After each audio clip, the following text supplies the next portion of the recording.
Þá komið að þriðja dagskrá Holtahverfi við Miðholt, breyting á aðalskipulagi, til málstekur bæjarfulltrúi Andri Teitsson.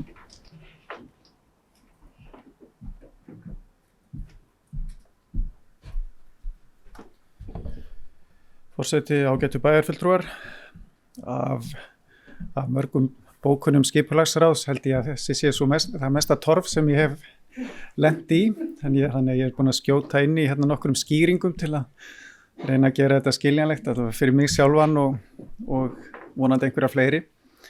En þetta liður 6 í fundargerð skipulagsráðs dagsettri 12. júní síðastliðinn. Og þar kemur fram að á 420. fundi skipulagsráðs þann 27. mars síðastliðinn gerði skipulagsráð eftirfarandi bókun í kjölfarið á úthlutun lóða við Miðholt. Skipulagsráð samþykkir að veita lóðinni til umsækjanda og skipulagsfulltrúa falið að hefja viðræður skipulagsbreytingarnar. Ákvörðunin fullnaðarafgreiðsla með vísan til 42. greinar sveitarstjórnarlaga og 37. greinar samþykktar stjórn og fundarsköp Akureyrarbæjar. Skipulagsráði hefur nú borist lýsing á aðalskipulagsbreytingunni sem unnin af landslagi EHF og skipulagsráð gerir ekki athugasemd við lýsinguna með fyrirvara lagfæringar í samræmi við umræður á fundinum. Og þær umræður voru á þann veg að einungis verði heimilað að byggja 3 hæða byggingar við Miðholt auk kjallara, en ekki 4 hæða eins og hafði komið til tals. Skipulagsráð samþykkir jafnframt að eftirfarandi verði bætt við ákvæði sem varðar verslunar- og þjónustusvæði við Hlíðarbraut merkt VF 17 sem felur í sér að á þeim reit verði heimilt að vera með íbúðir á efri hæðum bygginga.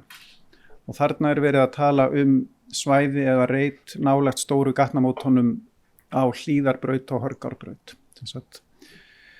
sunnan við Toyota, við þau gatnamót. Ráðið leggur til við bæjarstjórn að hún samþykki lýsinguna og að hún verði kynnt samkvæmt 1. málsgrein 30. greinar skipulagslaga.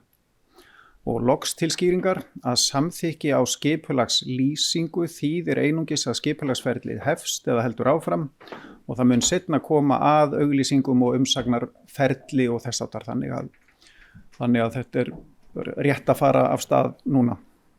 Takk fyrir. Þá bæjarfulltrúi Andri Teitsson lokið máli sínu, orðið laust. Sem fleiri hafa ekki hvatt sér hljóðs, þeir sem geta samþykkt að lýsingin verði kynnt, gefumerki. Það eru 11.